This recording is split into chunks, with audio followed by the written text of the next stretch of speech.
Hi friends, నేను మీ YVS.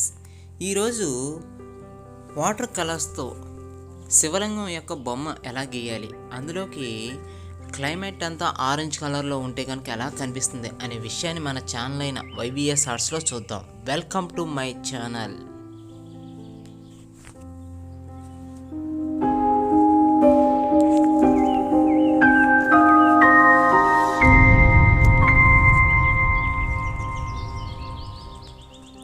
ఈరోజు శివలింగం యొక్క ఫోటోని ఒక 2 ఇంచ్ బ్రష్తోని, రౌండ్ బ్రష్తో ఏం చేస్తున్నానంటే లైట్గా లాగుతున్నానండి. వాటర్ కలర్స్ ఎప్పుడు లైట్ కలర్స్తోనే లాగుతూ ఉంటామండి. బ్రౌన్ కలర్ అండ్ బ్లాక్ కలిపి జాగ్రత్తగా లాగుతుంది అనమాట. ఈ కలర్స్తో జాగ్రత్తగా లాగడంతో అవి హైలైట్గా కనిపించాలి, ఇవి కనిపిస్తే కనుక చాలా బాగుంటుంది అనే ఉద్దేశంతో వీటిని లైట్ కలర్గా చూపిస్తున్నానండి. చూడండి ఎలా కనిపిస్తుందో మనకి. ఇలా బ్రౌన్ కలర్ అండ్ రెడ్ జాగ్రత్తగా కలుపుకుంటూ జాగ్రత్తగా చేస్తున్నానండి. అయితే దీంట్లో కొద్ది బ్లాక్ కూడా మిక్స్ చేస్తున్నానండి. చూడండి ఎలా కనిపిస్తుందో. అంటే మగధీర సినిమాలో కనిపిస్తున్నటువంటి సెట్టింగ్ టైప్లో లైట్ కలర్ టైప్లో నేను చేస్తున్నానండి. చూస్తున్నారా? ఈ విధంగా మన కలర్స్ అనేవి నీట్గా అనడం కోసం నేను గోల్డెన్ ఎల్లో అండ్ ఆరెంజ్ కలర్ని కలిపి, 2 కలర్స్ని కలిపి క్లైమేట్ అనేది అందంగా కనిపించే విధంగా చేస్తున్నానండి. చూడండి, అందుకు రౌండ్ బ్రష్తో చేస్తున్నాను అన్నమాట. పెద్ద రౌండ్ బ్రష్ తీసుకుని చేస్తే బాగుంటుందనే ఉద్దేశంతో ఆ రౌండ్ బ్రష్తో చేస్తున్నానండి.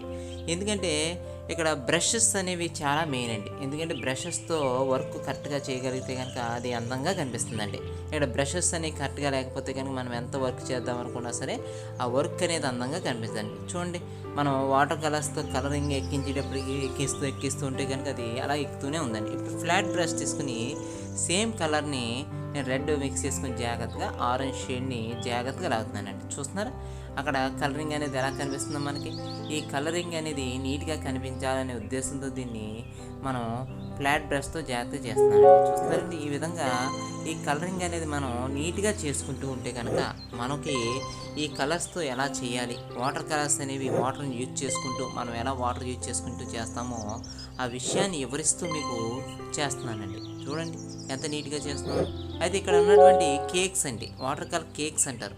ఈ వాటర్ కలర్ కేక్స్ని బ్లూ కలర్ అంటే రెడ్ బరన్సీనాలో కొద్దిగా బ్లూ కలుపుకొని లేకపోతే బ్లాక్ కలుపుకొని జాగ్రత్తగా ఇక్కడ ఉన్నటువంటి ఒక చీకటి ఆకారం టైప్లో, అంటే అక్కడ ఉన్నట్టు క్లైమేట్ తగ్గట్టుగా ఇక్కడ ఉండేటువంటి కలర్ కొద్దిగా డార్క్గా చూపిస్తున్నానండి. అంటే మనం నుంచునేటువంటి ప్రదేశాలు కానీ అక్కడ ఉండేటువంటి వెనకాల ఉండేటువంటి కలరింగ్ని బట్టి ఇక్కడ డల్ అవుతూ ఉంటాయి కదండి.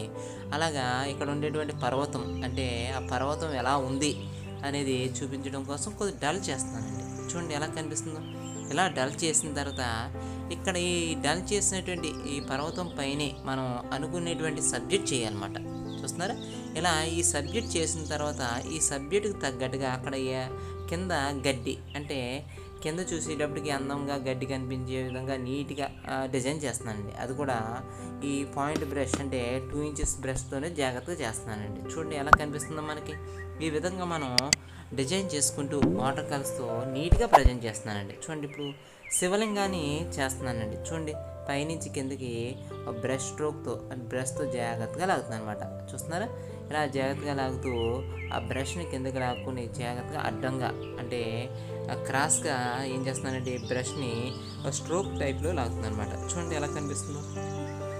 ఎలా కనిపిస్తున్నటువంటి శివలింగాన్ని ఇది కూడా డార్క్ టైప్లో చూపిస్తుంది అనమాట. ఎందుకంటే శివలింగం కూడా డార్క్గా ఎందుకు కనిపిస్తుంది అని అనుకోవచ్చు. కారణం ఏంటంటే వెనకాల ఉన్నటువంటి బ్యాక్గ్రౌండ్ని బట్టి ఇక్కడ ఉండేటువంటి శివలింగం కూడా కొద్ది డార్క్గా కనిపిస్తుంది అనమాట. చూడండి ఎలా కనిపిస్తుందో మనకి. ఈ విధంగా మనం ఈ డార్క్ కలర్లో కనిపిస్తున్న శివలింగాన్ని మనం నీట్గా చూపిస్తున్నాం అన్నమాట. కొద్ది బ్లాక్ కలర్తో ఈ వాటర్ కలర్స్ని అప్లై చేస్తుంది అన్నమాట. కేక్స్లో కలిపినటువంటి కలర్స్ని అప్లై చేసుకుంటూ జాగ్రత్తగా చేస్తుంది అన్నమాట. చూస్తున్నారా? ఈ విధంగా సెకండ్ టైం కూడా వాటర్ కలర్స్ ఆరిపోయిన తర్వాత దీన్ని జాగ్రత్తగా వాటర్ కలర్ షేడింగ్లో జాగ్రత్తగా చేస్తున్నమాట. చూస్తున్నారు కదండి. ఇలా మనం స్టెప్ బై స్టెప్ నీట్గా చేసుకుంటూ వెళ్తూ ఉంటే కనుక ఇక్కడ చేసేటువంటి డయాగ్రామ్ అనేది చాలా అందంగా కనిపిస్తుందండి. చూడండి ఎలా కనిపిస్తుందో. ఇలా అందంగా కనిపించాలి అంటే కనుక మన వర్క్ ఎప్పుడూ నిరంతరం ఏదో ఒక ప్రాక్టీస్ చేస్తూనే ఉండాలండి. కింద ఉండేటువంటి పర్వతాలను కూడా ఇంకొకసారి ఈ కలర్స్ అనేవి అప్లై చేస్తున్నానండి. చూస్తున్నారండి, ఈ వాటర్ కలర్స్ అనేది అప్లై చేసేటప్పటికి కింద డార్క్నెస్ అనేది వస్తుందండి. చూడండి, కొద్ది బరన్సీనాలో కొద్ది బ్లూ కలర్ కలుపుతుంటే కనుక కొద్ది డార్క్నెస్ అనేది కనిపిస్తుంది. అలాగే అక్కడ ఉండేటువంటి పక్కన అంటే శివలింగం పక్కన త్రిశూలం కనిపిస్తే అలా ఉంటుంది.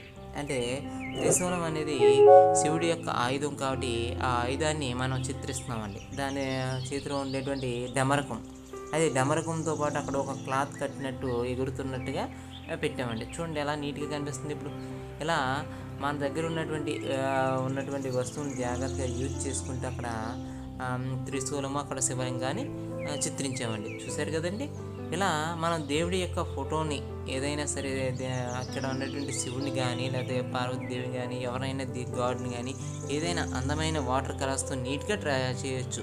అంటే ఇలా ఉన్నటువంటి శివలింగం పైన నామాలన్నీ ఉండవాలి కాబట్టి ఆ నామాల్ని ఇలా డిజైన్ చేస్తున్నానండి. చూడండి, అదే వైట్ పెన్సిల్తో జాగ్రత్తగా పెట్టి ఈ శివలింగాన్ని పూజ చేశానండి. చూసారుగా ఫ్రెండ్స్, ఈ వీడియో మీకు బాగా కనిపిస్తుంది అనుకుంటున్నాను. కారణం ఏంటంటే కనుక ఇక్కడ ఉండేటువంటి ప్రతి డయాగ్రామ్ మీకు అందరికీ నచ్చే విధంగానే చేస్తున్నామండి.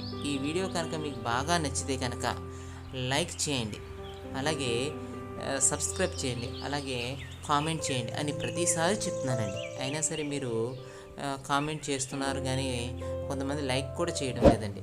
కానీ ఈ వీడియో కనుక మీకు బాగా నచ్చితే కనుక లైక్ చేయండి, కామెంట్ చేయండి, సబ్స్క్రైబ్ చేయండి. అలాగే ఈ వీడియో మీకు అందరికీ అంకితం. Thank you all.